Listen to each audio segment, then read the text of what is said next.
on? She is speaking with a nurse right now. Ah, Yeah.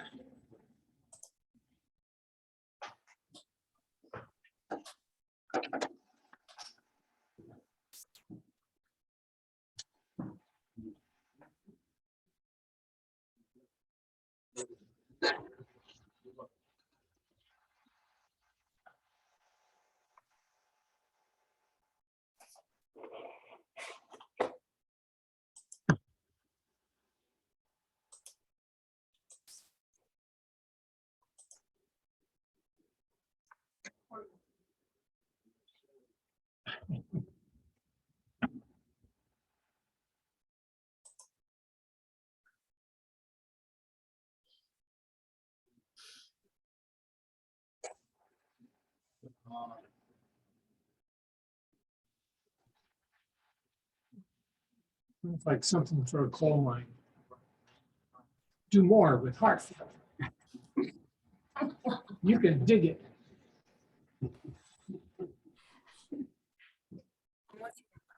a whole new meaning, huh? Yeah. See what Um, I'm just waiting for someone to tell me to get started. Oh gosh, get started. Yeah, you're set. Okay, awesome, awesome. It looks like we have, let me see, how many people do we have called in? Well, we've got a few. Okay. I just wanted to introduce myself. Some of you probably know me. My name is Cari Shulkin, and I'm a board certified cardiovascular nurse. And I've been doing patient education for the last 10 years, but a very extensive experience, with, hold on a second, extensive working with heart patients from the last 20 years that I've been with UC Davis. Prior to the last 10 years, it's a total of 30 years. Oh my God, it's just been so long that I've been with UC Davis, but doing mostly cardiac stuff. And actually Sharon Myers, who comes and speaks at this program, helped develop this class. And I took one of the old classes that she had developed and kind of gave it a little bit of an update. And I'm just kind of curious before I get started, do we have patients that actually have a diagnosis of heart failure? Yes. Yes. Okay, okay. Well, then let's get started. If you mean diastolic, what do they call it? Diastolic heart failure? Yes. I'm going to actually talk about the difference between systolic and diastolic heart failure. So very Great. good. So why is it important to even know about heart failure? And can we just start off with saying that is such a dismal term, heart failure. I mean, no one likes to hear that, right? But I think some of the stuff that I'm going to talk about today is going to be really, really important to make sure that you have the best prognosis or the best self-management skills that you can have to have a long, healthy life. So why is it important? The more active role you take in managing heart failure, the more likely you are to do well. And you know what? I'm kind of singing to the choir the fact that I'm talking to people in a wellness program, right? You're exercising, you're getting education, you're getting the exposure to a dietitian to talk about low sodium choices and fluid restrictions and things like that. But it's a good, will be a good review. We know that there's certain steps that can be taken that will slow the progression of heart failure. And this class provides the tools needed to support the lifestyle changes that will help you manage your heart condition. So let's get started. If anyone has any questions, I'll be asking throughout. Any questions, or just say, hey, I have a question. Can you go back? I don't have a problem with that at all. So what are we going to talk about today? So there are 6 do more, and it's an acronym, self-management steps. So we'll go over all of those. We need to talk about heart failure and what causes it. We need to recognize the signs and symptoms. A brief overview of medications, the value of a low sodium diet and fluid restriction, How does exercise help? And small steps to making a change, because I think that's really important, because when we think about heart failure, it's really about changing a lot of your lifestyle. But again, I feel like I'm singing to the choir here, because you guys are already enrolled in a program that's really putting you in the right direction. So let's just start off with what exactly is heart failure. And in basic terms, it's when the heart's ability to pump effectively, it becomes diminished. And so it's really important, because that heart is a muscle, and I'm going to a little bit more detail in the next slide or two. But when that heart as a muscle is not pumping effectively, there's just so many systems that are affected, because that heart is pumping around oxygen-rich blood, and if it's not getting to the places it needs to be, then we start to have some problems. So how do we even measure how well the heart is pumping? Anyone have any ideas about that? Blood pressure, Blood pressure? echocardiogram. Echo is really going to show us a lot. Yeah. Have you guys heard that term, ejection fraction? Yep. Yes. Okay, good, good. But some of you may not have. Let me tell you, ejection fraction is, as a cardiovascular nurse, and if I was diagnosed with heart failure, this is probably the most important term for me to know. And I want to know what my ejection fraction is, because it is actually the amount of blood that's pumped out of your heart with each beat. And you can get an ejection fraction. Typically, you can get that value from a heart catheterization. They can also get it from an echocardiogram. It's not something that they can determine just by looking at you. But we want to know how much blood is pumped out of your heart with each beat. So ejection fraction is really important. A normal ejection fraction is about 55 to 70. So we're not looking at, 100%. So 55 to 70. Now, when we talk about systolic, and I'm going to go into the difference, systolic heart failure, we see ejection fractions less than 40%. And those people are usually compromised or kind of limited in some of their activities related to that weak pump. Okay, does anyone have any questions at this point? And actually, I would like to ask anyone who has a diagnosis of heart failure, do you know what your ejection fraction is? Yes, If you choose to share, that'd be great. 30. Okay. When was the last time you had that checked? 2 years ago. I've got another one coming in 2 weeks. Okay, great, great. Because that can change. Not for me.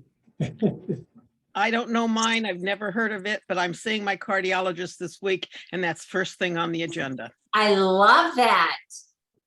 And this I'm sorry. is a great, oh, I'm sorry, someone else has a question? No, I was just gonna tell you what mine is, but finish up with her. Well, I think if this at least sparks a question to have with your cardiologist or with your primary care physician, I think my job here is done. But go ahead, someone else had a question? Yes, I was just gonna say that my ejection fraction is around 54. And I just had an EKG and an echocardiogram and a meeting with my cardiologist. I love that. Oh, you guys are in good shape. This is good. Any other questions, or anyone else want to share what their EF is? Okay.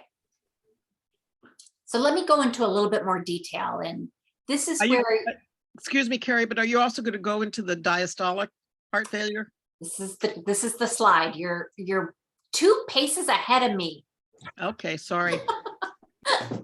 No, I love this, that you guys are just so in tuned and pretty well educated on the process. So, okay, just bear with me, because I'm a cardiac nurse and I love this stuff. I just love it. So let's just look first off at a normal heart. And so if you guys can see the screen, you got 4 chambers. Blood returning to the heart is all happening on the right side. Then it goes to the lungs and it comes back into the heart, fully oxygenated. All those red blood cells have a ton of oxygen on them. And they go into the left atrium and then down to the left ventricle. And when you look at the left ventricle, you want it to be a nice big muscle to be able to pump out of the aorta. And off of the aorta is where vessels are that's going to supply the most important organs with the best oxygen rich blood. So you got vessels that are going to go straight up to the brain. You got vessels that are going to come straight back onto the heart muscle itself, those coronaries, and make sure that muscle has a lot of oxygen rich blood as well. And then other vessels that are going to go to those vital organs into your abdomen. Okay, so that's what we want to look at. That's a normal heart. Now we have a systolic heart failure, but sometimes we call it actually a heart failure with a reduced ejection fraction. Remember ejection fraction, how much blood is pumped out of each with each beat. So look what happens. We tend to call a systolic heart failure kind of the big boggy heart, like that muscles become very weak. And look at this left ventricle. It's kind of big and boggy, and that muscle itself has gotten very thin. And so it's not a very effective pump. Like it doesn't have that boom to it. And so think about it. Think about the whole process. If you're not getting that oxygen rich blood pumped out of the aorta, then those important organs are being deprived of oxygen rich blood. The heart, the brain, those vital organs. Okay. Now, someone was asking about diastolic. And that's actually a heart failure with a preserved ejection fraction. So you may have heart failure or diastolic heart failure, but your ejection fraction may be totally normal.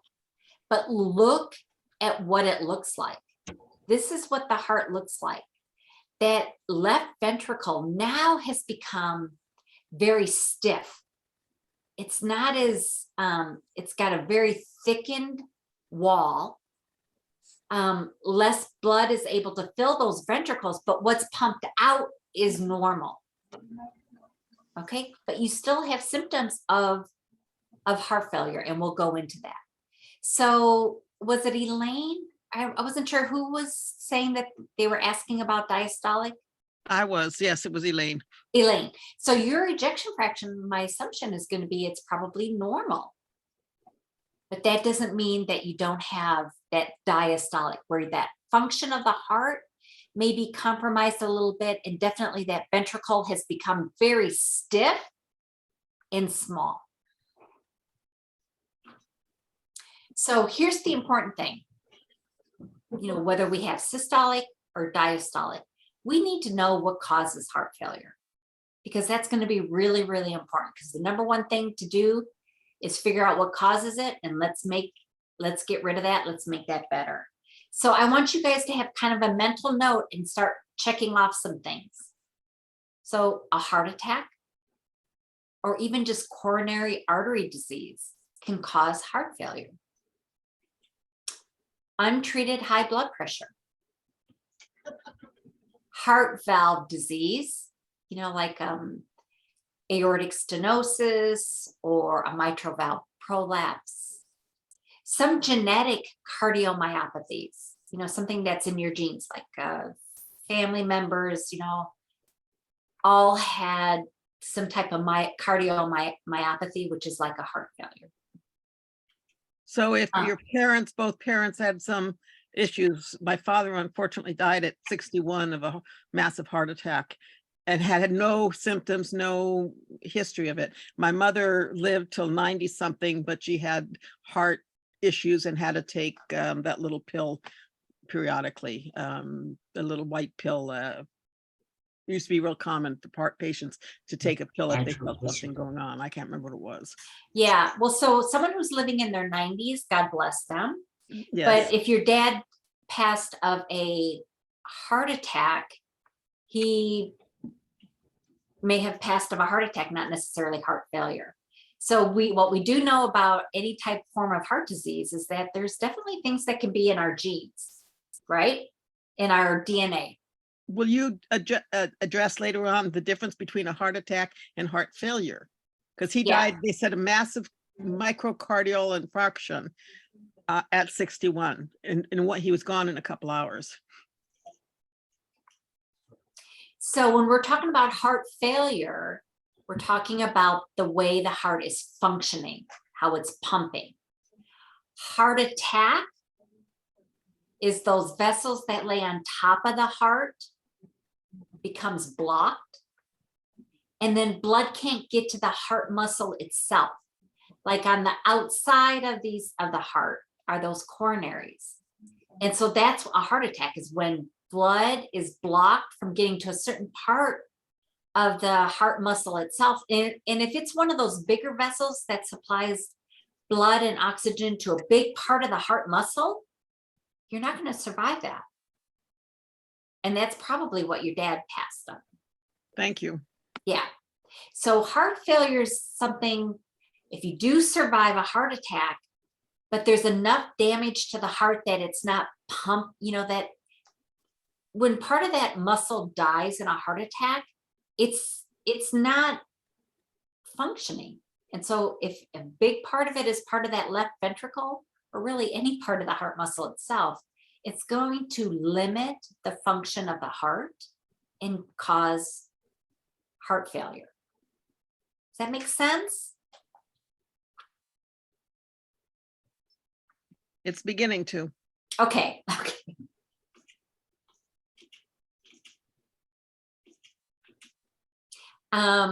Endocrine things like diabetes can cause heart failure untreated.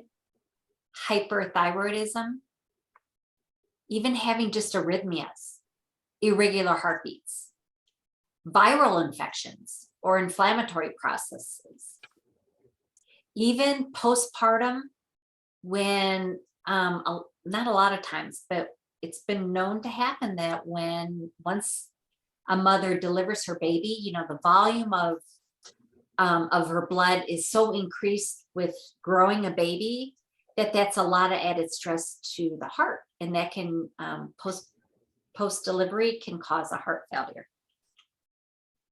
And then toxins, long-term use of alcohol, chemotherapies and radiations can cause heart failure, or even illicit drug use.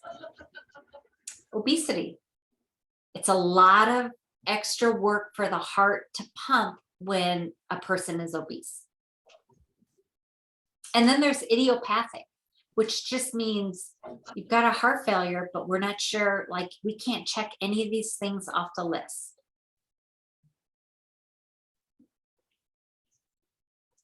So this is kind of what happens. So you have that initial insult to the heart, whether it's that heart attack or long-term alcohol use or high blood pressure, whatever it is, whatever that causes, that has happened. And what's happening is certain chemicals are being released because related directly to that insult, that high blood pressure that's not being taken care of, that heart attack. Those chemicals create this remodeling effect. And when we talk about remodeling, I want you to think about it exactly the same as what happens when you remodel your house. That remodeling of the heart is changing the structure or the function of the heart. Okay, and it's making it a weakened state. In turn, with this remodeling, that's when you start having those symptoms. You have shortness of breath, you have your collecting fluid down by your ankles or around your trunk. I think I said shortness of breath, weight gain, poor memory, limited activity tolerance. There's just this whole list of symptoms.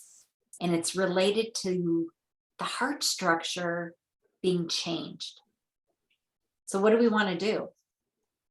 We want to figure out what is that cause, because we need to stop those chemicals from being released, which will stop that remodeling from happening, which will in turn stop those symptoms from happening.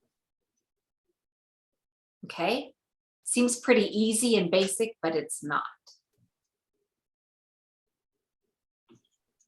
So how to slow the remodeling and stop those symptoms? So you're going to be prescribed medications, so we need to take them correctly every day. We need to follow a low sodium diet. And check yourself every day for that swelling. You know, do my ankles swell? Are my fingers swelling? Is my, around my abdomen, my trunk, has that gotten bloated? So we're looking for swelling and shortness of breath or increased fatigue, or even being short of breath, lying flat, or having chest pain. We're checking all these symptoms. You have to be a detective. We want you to exercise. That heart is a muscle, but it needs to be exercised in a very safe environment. And you want to continue to increase the function of the remaining heart muscle itself. And weigh yourself every day. I'm going to go into a little bit more detail. And then restricting fluids. Shouldn't go over 6 to 8 cups a day. But again, this is going to be based on what your doctor's going to tell you as well. Any questions so far? Okay, so do more for heart failure steps. I like that guy. That was something Sharon did. So what are the steps? What can we do? So do more is an acronym. So do is going to be daily weight monitoring. O is observe for symptoms, and there's a slew of them that we need to look out for. M is medications, taking them as prescribed. O is overcoming obstacles. R is restrict salt and your fluid intake. And E is exercise and enjoy life. Okay. So let's talk a little bit more in depth about this stuff. So daily weights. So if you have a diagnosis of heart failure, you should have a dry weight. So I'm just going to put it out there to anyone. If you're on your Zoom, please unmute. What is a dry weight? What does that mean?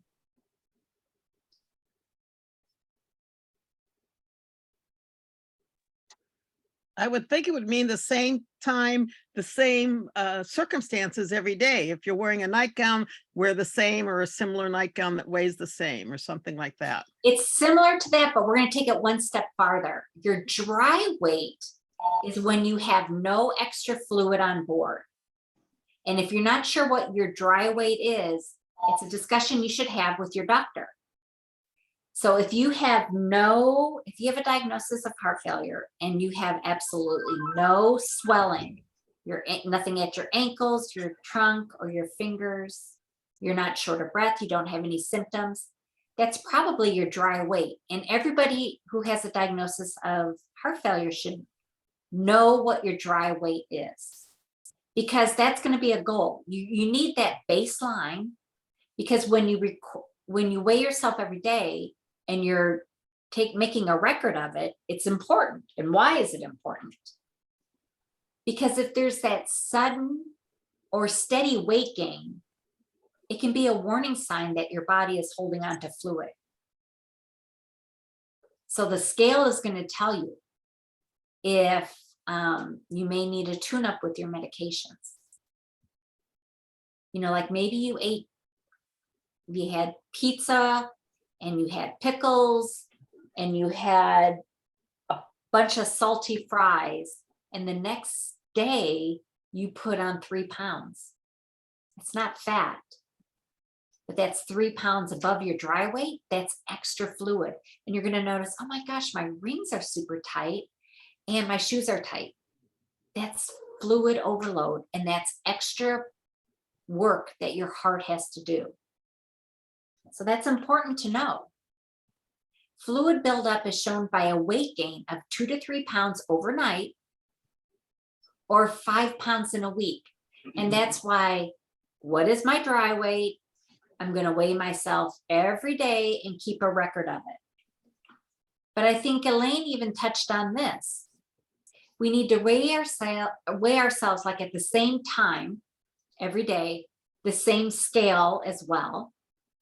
And preferably at this, the best time to weigh would probably be the first thing in the morning when you wake up, but after you've used the restroom, but before you eat. Okay. Also weigh with about the same amount of clothing. If it's just a t-shirt or if it's just your birthday suit, make sure it's always the same. So if you're trending up, it's not because you're weighing with your pajamas and a house coat and my slippers, but I didn't do that the other day. So we really need to be kind of consistent with this.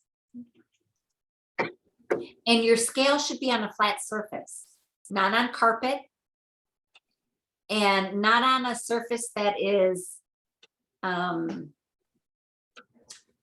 that's uneven, because you can get different weights if the floor isn't even as well. Observe signs and symptoms that may signify, worsening heart failure. Isn't that just such a gruesome graphic?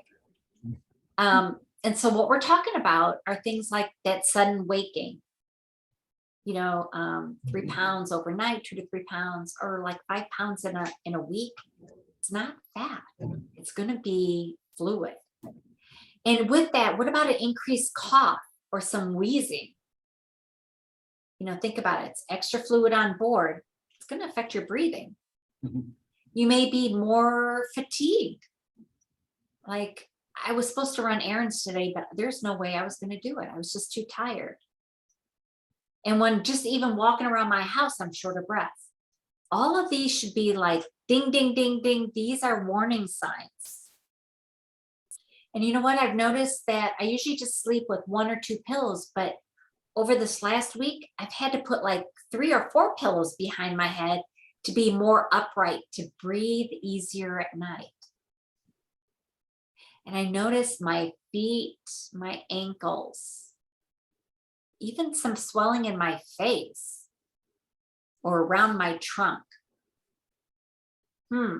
So if you wake up and you've got a few pounds over your dry weight, some shortness of breath and easily fatigued, extra pillows to sleep on, and then that swelling, this is where the detective, put that detective hat on, because we want to prevent you from going into the hospital. If you got a bloating cessation or loss of appetite is another sign or warning sign of heart failure. Irregular heartbeat, or developing any chest pain or chest discomfort. These are all warning signs. And I think if you have a diagnosis of heart failure, you should all have a heart failure zone page on your refrigerator, because hopefully everyone's hanging out in the green zone where you're at your goal weight or your dry weight. You're not having any symptoms and you're following everything you need to be doing. But it's when you get into that yellow zone. And so let's talk about that yellow zone. This is where, when you become the detective, you can keep yourself out of the hospital. It's when you ignore these yellow zone signs that if you don't get an intervention, you're going to end up in the hospital. And that's the last place you want to be. So we're talking about, oh my gosh, you know what? I do have a few pounds above my dry weight. Or 5 pounds in a week. I do have that increased coughing, and I woke up and I've got that swelling and I'm short of breath. And you know what? I'm going to call my doctor or my CHF nurse.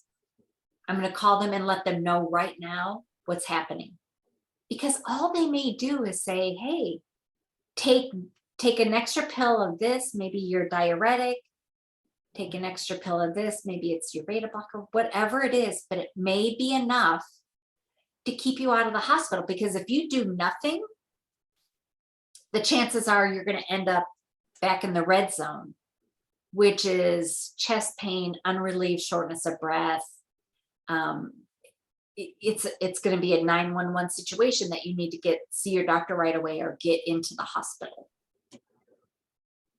Because you've become so fluid overloaded that your heart is having a hard time keeping up with the workload.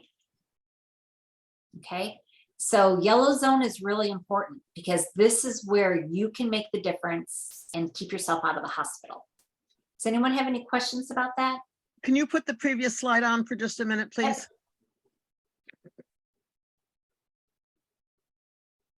Thank you. I think you can get this on heart.org, the American Heart Association. Yeah. And so medications. I'm not going to go into the different classes of medications. What I'm going to ask you to do is look at heart.org. It's the American Heart Association.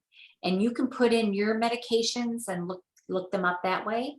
Or if you're a UCD patient, you can ask for a consult with a pharmacist. And you will have an individual consult with the pharmacist, and they will talk about each of your medications, when to take them, why you're taking them, what the dose is, what do you do when you miss a dose. That individual appointment is really important. If UC Davis is doing it, I know Kaiser's doing it, Sutter's doing it, and Mercy's doing it as well. So that's a really great service that I think I would take. Because if you have a diagnosis of heart failure, you're probably on 2 or more medications. And it's going to be really important to understand what those medications are and how to do them, how to take them. A few key messages about your medications. So you should know the name of your medications. It's not the blue pill, the white pill, and the green pill. It should be Lasix, metoprolol, and Vasotec. I don't know, enalapril, whatever. You should know the names. You should know what your dose is and when you take them. That's your responsibility. But if you need help with that, talk with a pharmacist. Don't double up on your dose unless the doctor or the care team or the pharmacist tells you to. If you miss a dose, do not double up. And you should know the side effects and when to call if you have questions. Don't stop taking your medications without checking with your doctor or your nurse. That can lead you into trouble. And listen, we all need to remember to take our medications, right? So either making a simple chart and post it in like a really obvious place, like maybe it's right at the kitchen counter or the kitchen table, right next to your medications, or setting an alarm or an alarm on your phone as a reminder to take your medications. Setting up a daily routine, like, oh, I always take this pill around the meal or only at bedtime. Excuse me. Or whenever the 6 o'clock news comes on, like set up that daily routine. Or you can use, there's a ton of medication apps on your smartphone. Mediset is this great ability for your local pharmacy to put all your medications and what you have and what you take and have them all prepackaged in a weekly pill box, or set up your own pill box. Whatever it takes to make sure you are taking those medications. Any questions about medications? Am I doing okay on time? Yeah, okay. So exercise and enjoy life. There's our Jerry, American Heart Walk. Benefits of exercise. It's going to help you feel better emotionally, and it decreases depression and anxiety. So again, I'm kind of singing to the choir, but if any of you at home have a diagnosis of heart failure and you're afraid to exercise, you're not doing yourself any favors, but you should get a doctor's clearance and then come in and do it in a very safe manner. It reduces your risk of having a heart attack or stroke. It increases your strength, endurance, flexibility, balance, and it helps you get back to doing the things you want to do in your life. As long as you're not fluid overloaded, you should be exercising. it assists in reducing, managing your blood pressure, weight, and cholesterol levels. And heart failure patients who exercise for about 2 hours a week on top of optimal treatment, which means medications, may decrease mortality and heart failure hospitalizations. So exercise is definitely a part of this, of living a long and healthy life, using those medications, managing all those steps, and understanding the warning signs, using your meds and exercising. It's really key. Regular exercise will help you feel and do better and reduce the chance of hospitalization. I want to keep you out of the hospital. But you need to stop and rest if you experience, severe shortness of breath or any dizziness, chest pain or pressure, nausea, or excessive fatigue. You got to listen to your body. You don't exercise in the middle of the day outside when it's 102, right? It's really nice and cool these mornings. I'm out at 7 a.m. doing the walk. By 8 o'clock, we were sweating today. So if you're outside, make sure that it's not when it's at the peak. And exercising in the gym is good. So we need to restrict salt and fluid intake. Why? What's the correlation here? So too much sodium makes your body hold on to too much fluid. So people with heart failure need to eat less sodium to avoid retaining that excess fluid overload. We don't want that. So your body holds on to too much fluids when you have a high sodium meal or you've been eating a lot of sodium. And so extra fluid on board makes your heart work harder. And your heart already is stressed. And then you're going to have that swelling and shortness of breath. You're going to have, your feet are going to be swelling. Shortness of breath and fatigue. So how much sodium or salt is okay? So generally, but your doctor will tell you specifically what he wants for you, what he or she wants for you. It's like 2,000 milligrams per day. That's about 500 milligrams per meal. About 140 milligrams per food item. It is so easy to go over 2,000 milligrams per day. But with some, and I know Debbie talks about sodium. So I think you guys are on a good path, but let's just review. Like remove the salt shaker from the table. We don't need that. Don't add salt when you're cooking. Eat mainly fresh and minimally processed foods. That's key. That's key. When you're eating fresh foods that aren't processed, you're really eliminating a lot of the sodium. Ways to cut down on sodium, read your food labels. That's where all the information is. And know how to choose low sodium foods in restaurants. That's the other thing. Restaurants are just kind of the culprit. Choose restaurants that offer low sodium choices. Like look at their menus or ask specifically. Substitute salt by using other seasonings like onion and garlic and chili or hot sauce. And season foods with pepper, lime, or lemon juice, spices, herbs, or herb blends. Roasting foods like onion, garlic, and peppers bring out rich flavors and add them to your recipes. You won't miss the sodium. And how much sodium? Excuse me, except if you're allergic to garlic and onions like I am. Oh no, oh no. I know that's strange, sounds strange to everyone because nobody eats without using garlic. and Seriously. onions. I know. But I You get a have been reaction cursed. when I eat them. Yeah, And you need to watch when you get the blends because a lot of them are, the top content is sodium. exactly. That's where reading your food label is going to be really important. Because sodium free means less than 5 milligrams per serving. So you need to know what your serving is. Very low sodium says 35 milligrams or less per serving, or just even low sodium is 140 milligrams or less per serving. So it can be very misleading what the label says, but you need to read the food label itself. These foods fit in with our low sodium plan. Know what you're doing.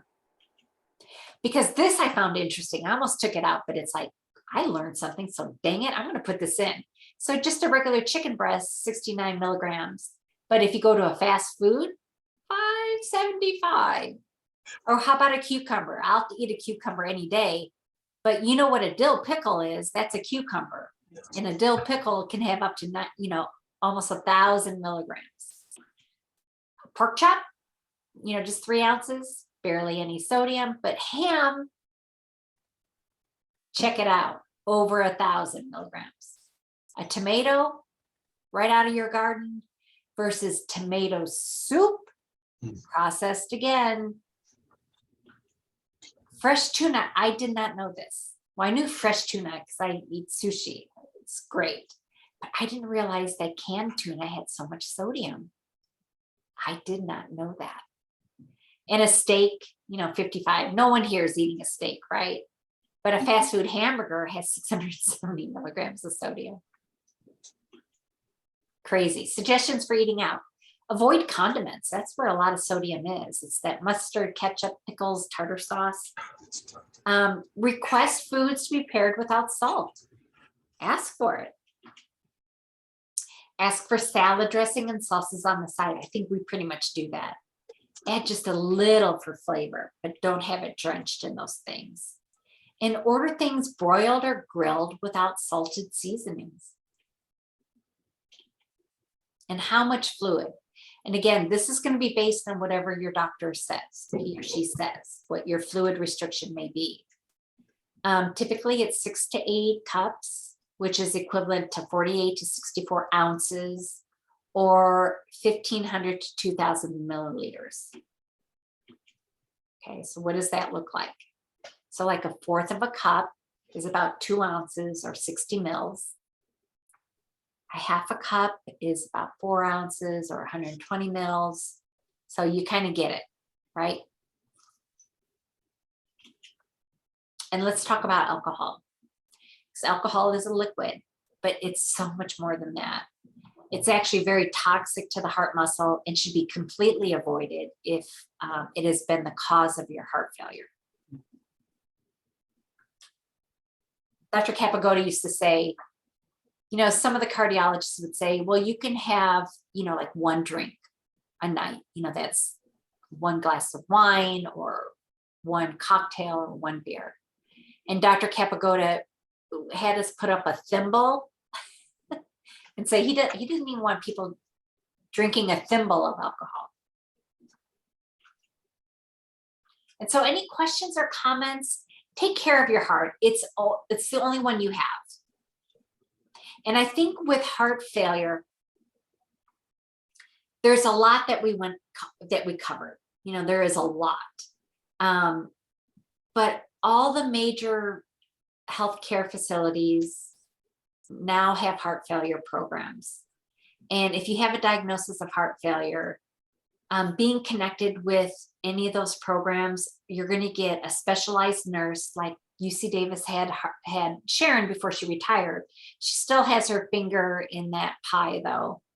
That really it's about changing behaviors and checking in and making sure that you stay in the yellow zone. You should be staying in the green zone. And if you creep into the yellow zone of heart failure zones, that's when you would be calling your care team. The whole idea is we want to keep you out of the hospital and we want to keep you as healthy as possible. Any questions or comments? I have a question. Yeah. Assuming that you're living the healthy lifestyle and you have congestive heart failure, and I have both systolic and diastolic heart failure. Is there any data to suggest how many years you're adding to your life or not losing from your life by having this healthy lifestyle? Your question is there any studies that show how much you can increase Your longevity. Yeah, your longevity.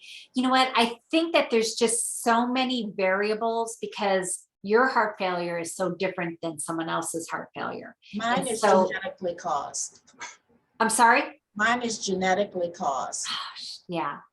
Let me just tell you this. I don't think that there's any studies because you can't compare one person to another person when it comes to heart failure because you had genetics. Maybe this other person smoked for 40 years. You know, like there's just so many variables.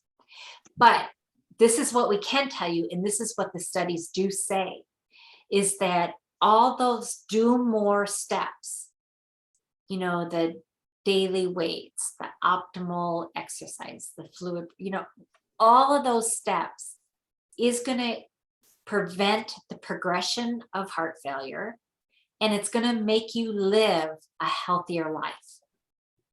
And if you're, you know, we want to prevent, the idea is whenever we get into a fluid overload state, you know, let's just say, you know what, it was the 4th of July weekend. I drank a bunch of beer. We were eating pizza and dill pickles. The next morning I felt like crap. I could barely breathe. I was retaining all this fluid. Each time you do that to your heart, you're making your heart work harder, pump harder, and you're giving it more stress. And so the less amount of time that we're doing that to our hearts, the better off we're going to be. I can remember, let me tell you a quick story, and then maybe I'll open it up to you guys. There was a young gentleman. I remember this was back in the 90s when I was a nurse on E6, and he wasn't our typical patient because he was like in his early 30s. He was like this biker dude. He had long hair and he was super, super nice. And I can totally see him because I was relatively new to the floor. And it just was weird to have someone so young, and he was just so nice. And I don't remember what his heart failure was from, but it was probably drug use from in his 20s. And he was, you know, he knew what he needed to do, though we didn't have the education that we do now. This was in the 90s, remind you. And, but I remember he would come in, you know, once every few months being fluid overloaded. And I would ask him, because, you know, I would usually have him as a patient, or if he was on the floor, I would go see him because he was a repeat offender. We would see him quite frequently. And he's like, it's just so hard. He goes, all my buddies are still beer drinking. And he said, it was an evening of drinking, eating pizza. He goes, I love pickles, you know, just all these super high sodium. And it was enough to bring him back into the hospital. And because he wasn't really taking that well care of himself, I don't remember what happened to him, but I suspect that he didn't live too much longer after that. Only because your heart can't take that, you know, when it's already in a weakened state and then you give it extra work to do. Yeah, you got to take care of your heart. It's the only one you have. Does anyone have any questions, comments? Want to share your story? I do. Yeah. I have a question. So say you, you know, your example of eating pizza and Pickles. that also takes a toll on your rest and recovery, your sleep, right? Because you don't sleep as well and you don't get that benefit of recovery from. Oh, that's a really good point. Well, first of all, the minute you start taking in a lot of sodium is the minute you start retaining fluid. You know, sodium, it makes you retain fluid. So the minute you're retaining fluid, your heart is already working harder. And so your question is, when you have a really good sleep, that's when you're able to repair a lot of that. But I think that this is bigger than the repair that any sleep can do. We know that your sleep is probably going to be interrupted with being fluid overloaded because you can't breathe well. You're going to be up on a few more pillows. am I kind of going down the path that you were going down? Yeah. Because for recovery, you need to go through that sleep cycle and it gets interrupted, right? Because you're not breathing well or Yeah, old enough yet. You have to pee. but I think the point is that even if you had a really good sleep, it's not going to repair your heart or the overeating or the process of extra sodium that's going to make you retain fluid. Like, it doesn't matter how well you sleep, you're going to need to get rid of that extra fluid to be able to have a good night's sleep. So It's going to take a bigger intervention than just a good night's sleep. Right. Okay. You're both robbing yourself because of what you're consuming, but also because you're not getting kind of rest, recuperation Exactly. at night. And then that would reflect when you weigh yourself in the morning, right? You'd be Absolutely. pounds or more over. Yeah. And when you see that, that's when you would probably call your healthcare team and say, hey, I'm 4 pounds up. Over the weekend, it was a bad weekend and I did all this stuff. I haven't been sleeping well. I've been sleeping with 4 or 5 pillows and I'm still not sleeping well. And they're going to tell you, do this, this, and this. And if you're not back down to your dry weight in 2 days, then you need to come in.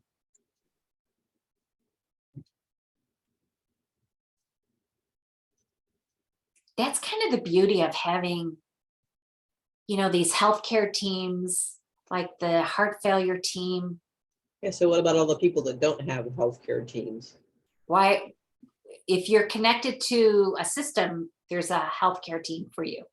If you're connected to Kaiser, they have a healthcare team. Sutter, Mercy, UC Davis. Unless you don't have, if your healthcare team is the ER, then that's where you're going to be going. Is that what you mean, Linda? Well, I think it's good to reinforce the notion that people should have a team to fall back onto. Absolutely. Yeah, So what do I ask my doctor for? Because I am not a Sutter patient, as you know. I'm a Kaiser patient and really thankful for this particular program, the cardio wellness program. But what should I ask my doctor for? He's never mentioned a Kaiser team, as you say. well, ask if they have a team. He may Okay. be your team. Okay. And you know what? If you go in and there was a few people that said, I'm going in to see my doctor. I'm having an echocardiogram in the next week. Those of you that are going in, be sure you show the heart failure zone paper. Like, you can get it on heart.org, Google it. It's all over the place, heart failure zones, and have your doctor fill it out. Like, when do you want me to call you? Or who do you want me to call if I'm 4 pounds up for my dry weight? Oh, by the way, Elaine, I do know that Kaiser does have those teams, because there's a guy that comes in here that's always can't come in today because I have to do a phone visit for my med check stuff. So yeah, I suspect they all have these teams. there's Whether something they're- out there. Cari, I have at least 3 or 4 questions for my doctor. My appointment's on this Tuesday, I believe. I And, love it. just coincident. And I have at least 3 or 4 questions, of which this one is one of them. So you want to know what you're Some of the things that you mentioned, he has already done with me and so on, but the ejection fraction and so on, which may not be as you say, might not apply to me because mine is diastolic. I can never pronounce that word. diastolic. Yeah. Diastolic, yeah. So I will, you'll still see me around, guys. I'm not changing to Kaiser for anything. I'm not eliminating cardio wellness. Let's put it that way. You guys have been a godsend in my life lately. That's good. That's good. I have a suspicion, Elaine, that Kaiser is glad you're coming here too. They're smart enough to acknowledge that you're better off because of participating in this community thing. Yeah, well, I hope so. Yeah, I know so. Just kind of know about your. I'm certainly more knowledgeable, and as I mentioned to some of you, I'm always been medically challenged. That's not been my area of expertise, and I've been thankful that I have family members that are nurses and cardiac nurses and good friends that are doctors. So, they're my go-to people. So at any rate, I'll keep my mouth shut the rest of the time. Thank you so much, Cari. Thank you. Any other questions or comments? Anyone want to share your story? Cari? Yes. Sorry, I know you had another question, huh, Linda? No. Oh, you did, okay. I just wanted to tag off of Gesna's. She mentioned this is a genetic, she has her heart failure that is connected to genetics. So I'm wondering, is there any data? Or is there any, so do you know anything about the genetic relationship with heart failure and individuals as it's passed down, or at least the propensity for heart failure from generation to the next? Because, I mean, I guess what I'm trying to say is, granted, you're going to do all those things for heart failure, regardless if it's genetic or not. Right. And I guess it would depend on how complicated the heart failure actually is. Is it one side or the other, left or right, or both? Or diastolic, systolic. So anything you know about the genetic component when it comes to this illness? You know what? I'm going to defer that because I know Dr. Bucaputnam's coming in. Yeah, we'll have to ask her. We'll have to remember to ask. Okay, all right. No, I knew this was kind of like coming out of left field. But Yeah, I thought think it was Dr. Bucaputnam would be better equipped. When is she coming in, Linda? The end of the month, Okay. 20 Okay. something. Thank you anyway, Cari. I appreciate it. Yeah. Let me tell you a real quick story. When I was a nurse on E6 at UC Davis, again in the 90s, there was another young guy that came in, and we were all a bunch of young single nurses, and so we all knew when the young cute guys came in. And I guess I'm sharing way too much. Anyway, this guy was a skier, and I was like, what is going on with him? Why, like he was super short of breath, and he could not, he couldn't work. He couldn't do his runs. And he came in and he ended up having a viral cardiomyopathy. Like he had some type of virus that attacked his heart, and his heart muscle was really, really weak. And I just remember, he was like 26, and I don't know what eventually happened with him, but he was real sick at the time. And it was just really scary to see, wow, this isn't our typical patient, and how a virus can attack your heart. You just don't know. My rowing coach last summer in the middle of the pandemic had a heart transplant in his early 50s. And he's a guy who in his 30s got bit by a rattlesnake. So he basically had a snake bite induced cardiomyopathy. Because that toxin, it's a Mhm. toxin, yeah. Right. Obviously dramatically changed the course of his life. Yeah, yeah. Dang. Yeah. Yeah. So stay away from rattlesnakes is the bottom line there. Done. Any other questions or comments? I'm really kind of happy. The last time that I was here in June, I said, I could talk about heart failure. I wasn't sure that it would be very popular. Then everyone was like, yeah, no, talk about it. Yeah. And so I'm keeping this in the rotation. I was kind of surprised on the on how many people really wanted to hear about it. So I think it's good information. Totally agree. So thank you. Yeah, thank you very much. Thank you, Cari. Thank you.